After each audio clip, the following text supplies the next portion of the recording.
para nosso segundo bloco sobre formação dos contratos e sétimo bloco sobre a teoria geral dos contratos, ok?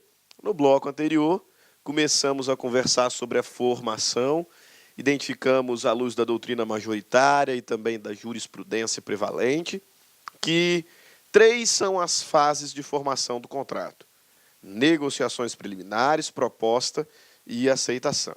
A fase de negociações preliminares não é regulamentada pela lei, não vincula obrigacionalmente as partes, entretanto, deve ser observada, deve ser destacada, porque já nas negociações, já nas tratativas preliminares, a boa-fé objetiva tem que ser respeitada sob pena de configurar responsabilidade civil aquiliana, que é aquela decorrente de ato ilícito. Ok? Pois bem, segunda fase de formação do contrato é a fase de proposta. Inclusive, o legislador começa a regulamentar a formação já falando sobre a proposta, especificamente identificando que a proposta vincula obrigacionalmente o proponente. A proposta vincula obrigacionalmente o policitante, o proponente, aquele que fez a proposta ou oferta. De modo que, se a outra parte aceitar, o policitante não pode mais desistir daquilo que propôs. Não pode mais modificar aquilo que propôs, fosse obrigatório do contrato. Ok? Então, a proposta obriga o proponente a mantê-la. Enquanto nós estamos negociando, não estamos ainda vinculados juridicamente. A priori, qualquer um pode desistir do negócio. Se não causar dano, se não ofender a boa-fé objetiva, não há que se falar nem indenização. Agora, no momento em que uma das partes faz a proposta, esta parte, este proponente policitante, está obrigado a mantê-la. De modo que, feita a proposta, em regra, ele não pode mais desistir. Se a outra parte aceitar, a proposta tem que ser mantida. Se o proponente voltar atrás, agora, como ele está obrigado, como ele está vinculado juridicamente, não falaremos mais apenas em responsabilidade civil aquiliana, indenização. Não. A outra parte, se quiser, pode obrigar a contratação. Obrigar a contratação. Porque agora já tem vínculo obrigacional, ao menos para o proponente. Por isso que melhor doutrina vai dizer que a proposta é um negócio jurídico receptício. Tendo o seguinte: o contrato só surgirá no momento em que a proposta for aceita. Ok? E o contrato ele é um negócio jurídico ao menos bilateral. Uma parte num polo, outra parte no outro. Ponto. O contrato só surgirá no mundo jurídico quando a outra parte aceitar. Mas a proposta já é um negócio, ela não é contrato, mas ela já é um negócio jurídico. Negócio jurídico unilateral. Negócio jurídico receptício. Declaração unilateral de vontade. O policitante já está obrigado àquilo que ofertou. Ok? A proposta, segunda fase da formação de contrato, obriga o proponente. Proposta também é chamada de oferta, policitação ou oblação. Ok? E bem, quem são as partes da proposta? Aquele que faz a proposta, aquele que apresenta, aquele que a formula e que está obrigado a mantê-la, se a outra parte aceitar, está obrigado a concluir o contrato, se a outra parte assim quiser, é chamado de policitante, proponente ou solicitante. E a outra parte, quem recebeu a proposta, é chamado de policitado, oblato ou solicitado. Tá? Ele se torna aceitante se aceitar, né? Se aceitar. Lembra que nós estamos na segunda fase. Negociamos ali preliminarmente, e aí eu fui e fiz uma proposta. Eu, proponente, estou vinculado. Eu, proponente, policitante, solicitante. Eu estou vinculado. Te enviei a proposta.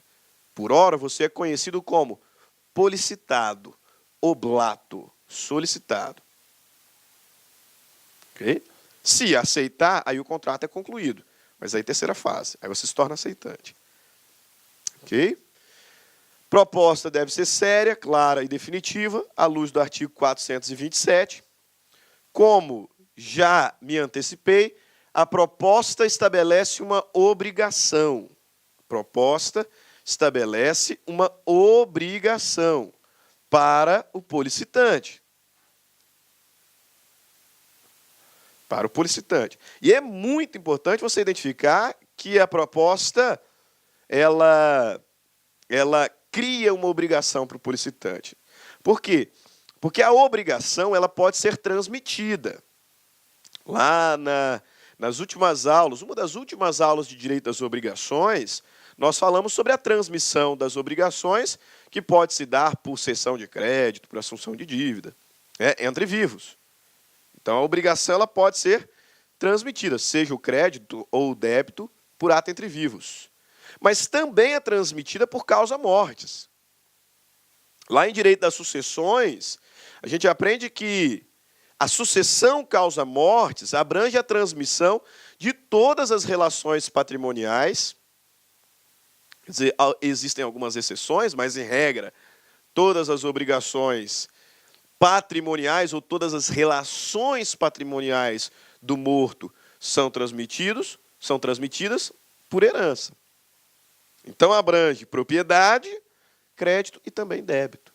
A partir do momento em que eu digo que, ao fazer a proposta, cria-se uma obrigação para o policitante, tanto é verdade que, se ele morrer, a proposta tem que ser mantida pelo espólio e depois pelos seus herdeiros, porque ela é transmitida causa mortes. Por isso, inclusive, faço questão de destacar aqui, ó, proposta estabelece uma obrigação, ao contrário das negociações preliminares que não vincula. A proposta estabelece uma obrigação para o policitante. Tanto que, se ele morrer, ela é transmitida aos seus herdeiros. Se ele se tornar incapaz, ela tem que ser mantida pelo seu curador. Tem que ser mantida. Porque cria, efetivamente, um vínculo obrigacional. Talvez você se questione. Ah, mas então, sempre que eu fizer uma proposta, eu estou obrigado. Em direito, nunca diga sempre, né? Nunca diga sempre em direito. A regra é essa. A proposta vincula o policitante, obriga o proponente. Essa é a regra. Mas existem exceções. E o legislador já apresenta imediatamente essas exceções. Vamos finalmente para a lei. Artigo 427 do Código Civil. Artigo 427 do Código Civil. Primeiro artigo que está falando efetivamente de proposta. Nossa, professor, você enrolou. Não, porque nós estamos falando de negociações preliminares também, né? O legislador não fala das negociações preliminares, mas ela vai cair na sua prova. Porque é unânime jurisprudencialmente. Então, a gente tem que fazer uma análise de enunciados do CJF, de precedentes jurisprudenciais, para só então passar a analisar a lei. Porque o legislador, no artigo 427, primeiro do capítulo da formação, já começa falando sobre a proposta. E aí ele diz: a proposta de contrato obriga o proponente. Esta é a regra, e é isso que eu quero que vocês entendam quando compararem com as negociações preliminares. As negociações não obrigam. A falta da boa-fé em fase de negociação pode culminar em responsabilidade aquiliana, mas não obriga as partes. Agora, a proposta obriga. A proposta de contrato obriga o proponente. Sempre? Não. Veja lá, proposta de contrato obriga o proponente, se o contrário não resultar dos termos dela. Primeira exceção. Da natureza do negócio, segunda exceção, ou das circunstâncias do caso, terceira exceção. A proposta... Olá, meus amigos, minhas amigas, e aí, gostou do professor Stanley? Digo para vocês, sem medo de ser feliz, que o professor Stanley é um dos melhores professores de Direito e Processo Civil do Brasil. Ele é uma estrela em ascensão, com certeza, professor Stanley, aqui da Lá Concurso. Eu quero dizer para vocês o seguinte, nós aqui da Lá Concursos, nós temos o Stanley como nosso parceiro, nosso professor, nosso amigo da nossa casa aqui da Lá Concurso. E ele preparou um super curso de Direito Civil, né? Então o professor Stanley é o nosso professor aqui de Direito Civil e nós estamos montando uma isolada com todas as aulas de Direito Civil constantes no site para a galera. Quanto custa, professor? Você não vai nem acreditar. Olha só, 10 parcelas, tá? 10 parcelas de R$ 9,00, ou seja, R$ 90,00 você vai ter direito à isolada do professor Stanley aqui da Lá Concurso. Professor, o que tem nesse módulo, né? Nós temos a parte geral e nós temos também a parte específica, né? A parte geral das pessoas, dos bens ali, dos fatos jurídicos, né? É a parte geral do Código Civil, gravado por Stanley, e a parte especial, claro, não são todos os módulos, mas lá nós temos lá o direito das obrigações, nós temos das obrigações, temos contratos, parte geral, direito das coisas. E o professor Stanley tem uma agenda de gravação conosco aqui da Lá Concursos, semanalmente, durante 90 dias. Olha só, papo reto com vocês, durante 90 dias você vai ter direito a todas as atualizações no site. E além disso, você pode assistir às aulas quantas vezes quiser e na hora que desejar. Eu, professor Luiz, eu sou até suspeito de falar desse profissional maravilhoso que é o professor Stanley, mas eu digo para vocês que quem estuda com Stanley fica fã do direito civil e do processo civil. Essa isolada é de direito civil. Nós estamos preparando a isolada do professor Stanley também de processo civil. Tá certo, meus amigos? Então, um forte abraço, eu espero vocês aqui na Lá Concursos. Fui, tchau. Clique lá.